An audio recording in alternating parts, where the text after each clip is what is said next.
Mi nombre es Ángela Gómez. Estoy con ustedes para las noticias de esta tarde en France 24. Vamos a los titulares. Concluyeron las conversaciones telefónicas de Donald Trump y Vladimir Putin y luego con Volodymyr Zelensky. El mandatario norteamericano dijo que Rusia y Ucrania iniciarán negociaciones de inmediato y establecerán las condiciones para ello.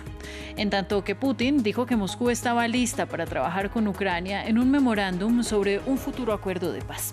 Zelensky dijo que considera celebrar una reunión de líderes de Ucrania, Rusia, Estados Unidos, la Unión Europea y Reino Unido. Benjamin Netanyahu declaró que Israel controlará toda la franja de Gaza y advirtió a quienes apenas sobreviven en Han Yunis que evacúen hacia la costa, mientras arremete con toda su fuerza militar contra el enclave. Por la presión internacional permitirá un ingreso mínimo de ayuda humanitaria tras el bloqueo que tiene a la población en hambruna. Y en El Salvador renunció el comisionado presidencial para los derechos humanos, Andrés Guzmán. En su salida expresó admiración por el gobierno de Nayib Bukele y mantuvo que no se violan los derechos humanos en el país, mientras que 4 activistas han sido arrestados en lo que va del 2025.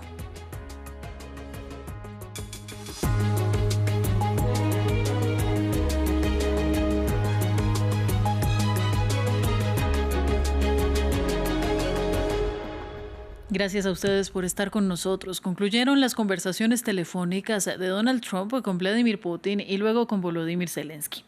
El mandatario norteamericano dijo que Rusia y Ucrania iniciarán negociaciones de inmediato y que establecerán las condiciones para ello, en tanto que Putin dijo que Moscú estaba lista para trabajar con Ucrania en un memorándum sobre el futuro del acuerdo de paz. Zelensky afirmó que considera celebrar una reunión de líderes de Ucrania, Rusia, Estados Unidos, la Unión Europea y Reino Unido. Desde Washington, nuestra corresponsal Natalia Cabrera nos amplió la información.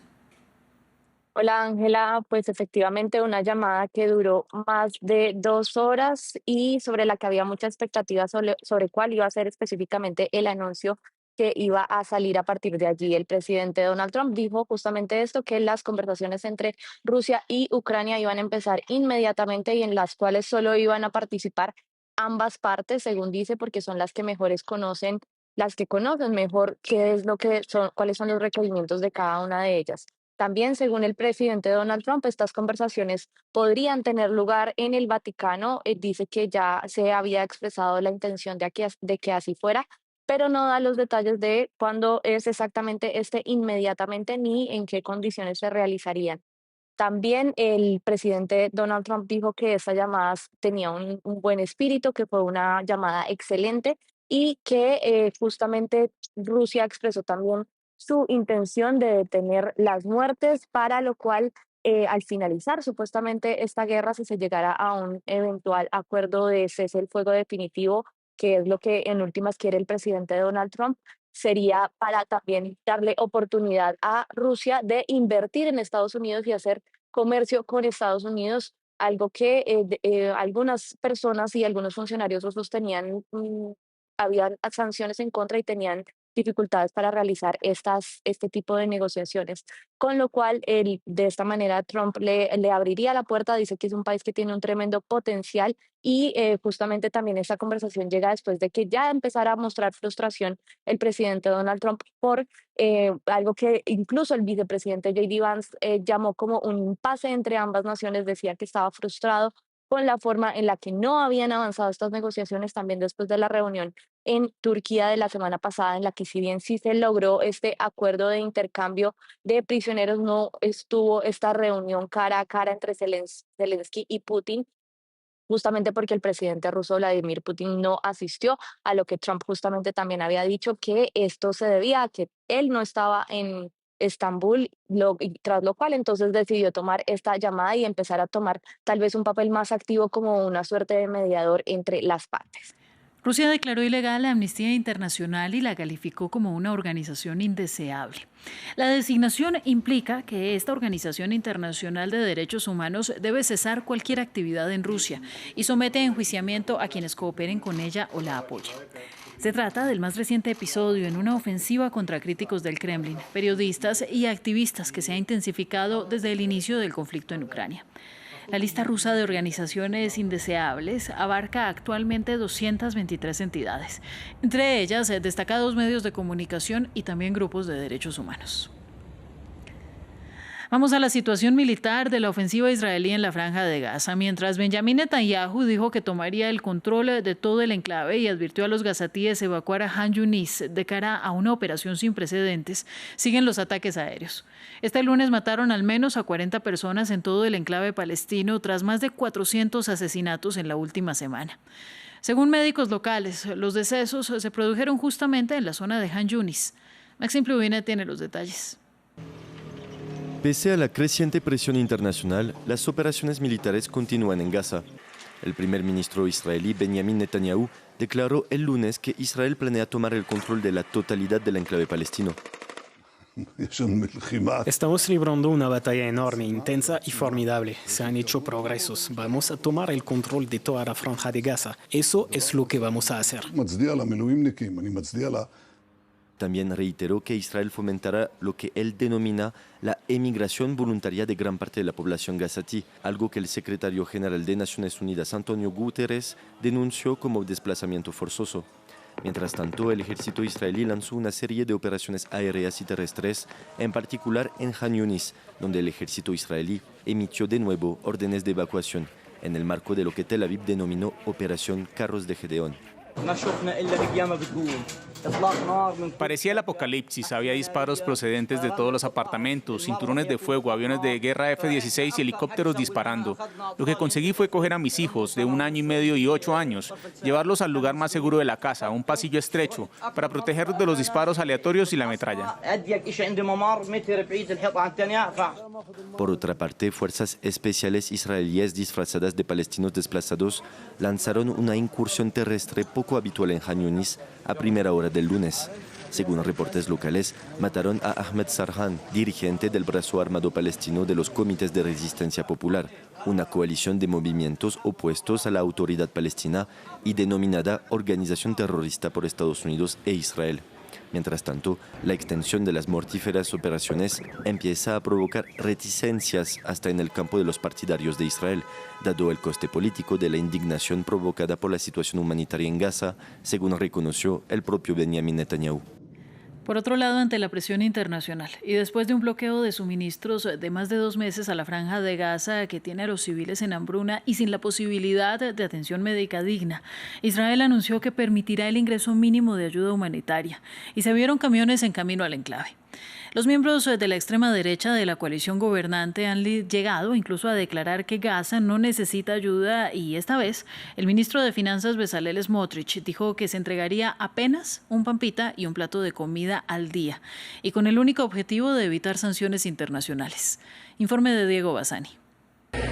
Después de 2 meses y medio, un poco de ayuda humanitaria entra en Gaza, pero ¿con qué condiciones? Este lunes han ingresado al enclave palestino algunos camiones con víveres para la población civil gazatí. La oficina del primer ministro ha detallado que los productos de primera necesidad serán entregados por razones diplomáticas. Sin embargo, varios funcionarios del gobierno de Benjamin Netanyahu han dejado claro que el grupo islamista Hamas de ninguna manera estará implicado en la distribución de los alimentos y medicinas. Hoy Israel está facilitando la entrada de camiones con alimentos para bebés. En los próximos días Israel facilitará la entrada de decenas de camiones de ayuda. Lo esencial está claro. Israel siempre cumple el derecho internacional y sus obligaciones. Todos en la comunidad internacional deben decidir de qué lado están, del lado de Israel o del lado de Hamas. El ministro de Finanzas, Bezalel Smotrich, ha insistido en que solamente se enviará a Gaza lo mínimo y no por razones humanitarias. Se proporcionará lo mínimo a la población, simplemente para evitar que el mundo nos impida actuar o nos acuse de crímenes de guerra. Entre tanto, la Organización Mundial de la Salud ha advertido que la situación de hambruna de Gaza es crítica tras el bloqueo que se llevó a cabo desde el 2 de marzo. 2 meses después del bloqueo, 2 millones de personas pasan hambre, mientras 116.000 toneladas de alimentos están bloqueados en la frontera, a tan solo unos minutos de distancia. El riesgo de hambruna en Gaza está aumentando de manera deliberada. En los últimos días, varios países occidentales históricamente aliados de Israel, como Francia y Alemania, han criticado el bloqueo a la entrada de ayuda humanitaria en Gaza. A su vez, este lunes, el primer ministro de Reino Unido ha catalogado la situación de insostenible. Ahora nos trasladamos hasta Polonia, donde ayer tuvo lugar la primera vuelta de las elecciones presidenciales, que dejaron un escenario dividido entre el centrismo europeísta y el partido de derecha nacionalista Ley y Justicia. Una contienda ajustada, en la que la extrema derecha volvió a sacar músculo y que se resolverá el próximo 1 de junio. Marta Moya tiene los detalles. Resaca electoral polarizada en Polonia. La primera vuelta de la contienda presidencial en el país europeo, celebrada el domingo, dio una victoria escueta al candidato liberal y proeuropeo Rafał Trzaskowski, actual alcalde de la capital, Varsovia, con algo más del 31% de los sufragios. Menos de 2 puntos porcentuales más que el nacionalista euroescéptico de derecha Karol Nawrocki, que ayer se mostraba optimista. Ganaremos estas elecciones, estamos preparados, estamos decididos y todo acabará con una victoria conjunta, una victoria para Polonia. La campaña por el balotaje empezó este lunes, con el candidato centrista llamando a la unidad para alinearse desde la presidencia con las políticas europeístas del primer ministro Donald Tusk, algo que no ocurre ahora con el mandatario Andrzej Duda, auspiciado por el nacionalismo del partido Ley y Justicia. Hoy debemos mantenernos unidos porque al otro lado está el político más radical que Ley y Justicia haya tenido jamás. Y hoy debemos plantarnos claramente contra el radicalismo y demostrar que así es como ganaremos estas elecciones, si nos mantenemos unidos. En paralelo, entre los polacos hay más incertidumbre que otra cosa, mientras los movimientos anti-establishment se asientan en el territorio. Si miramos a nuestros vecinos de Alemania, Francia o Gran Bretaña, en todas partes la extrema derecha está ganando terreno, aprovechando el malestar social. Aunque esto es muy preocupante, desgraciadamente era algo de esperar. Es una gran sorpresa para mí que después de tantos años de supuesta democracia en nuestro país, de repente resulte que estas personas hablen y ocupen determinada posición. El próximo 1 de junio, Polonia elige si quiere más Europa o darle la espalda a su gobierno actual. Noticias de América Latina. El comisionado presidencial para los derechos humanos y libertad de expresión del gobierno salvadoreño, el colombiano Andrés Guzmán, renunció al cargo que ejerció por casi 2 años. En su carta de renuncia, Guzmán agradeció a Nayib Bukele y expresó admiración por su gobierno, criticado por violaciones de los derechos humanos. Precisamente en su salida se dio luego la detención este domingo de la jefa anticorrupción de la organización humanitaria Cristosal, Ruth López. En lo que va del 2025 ya son 4 activistas de derechos humanos que han sido arrestados. Exigimos al Estado salvadoreño que garantice la integridad física y el debido proceso a nuestra compañera Ruth López. Reafirmamos nuestro respaldo absoluto y acompañamiento a Ruth y hacemos un llamado urgente a la comunidad internacional, a los gobiernos democráticos y a las organizaciones defensoras de derechos humanos para que rompan el silencio y actúen con contundencia. La democracia y los derechos humanos no se defienden solos. Vamos a Colombia porque el presidente Gustavo Petro dijo que planea retomar las negociaciones de paz con el Ejército de Liberación Nacional ELN, que están suspendidas desde enero pasado. El mandatario propuso además que la Ciudad del Vaticano sea sede de estos eventuales diálogos, tras la reunión que mantuvo allí con el Papa León XIV. Y en Venezuela, el ministro del Interior, Diosdado Cabello, aseguró que ordenó suspender los vuelos provenientes desde Colombia. Esto luego de la detención de más de 38 personas a las que Caracas acusa de conspiración, incluidos unos 17 extranjeros que llegaron al país a través de su vecino.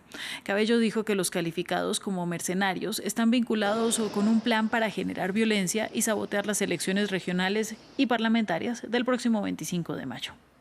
Sí, hemos dado instrucciones nosotros que se suspendan de manera inmediata todos los vuelos que vengan desde Colombia a Venezuela. Porque la información que tenemos, tiene que ver con este tipo de traslado de gente.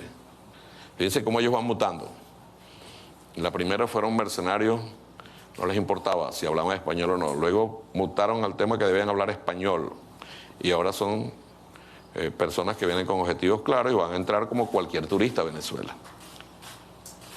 Nosotros, afortunadamente, de esto hemos aprendido y tenemos una capacidad de detectar de manera inmediata la gran mayoría de estos casos. Esas fueron las noticias. Quédense con nosotros en France 24 y France24.com.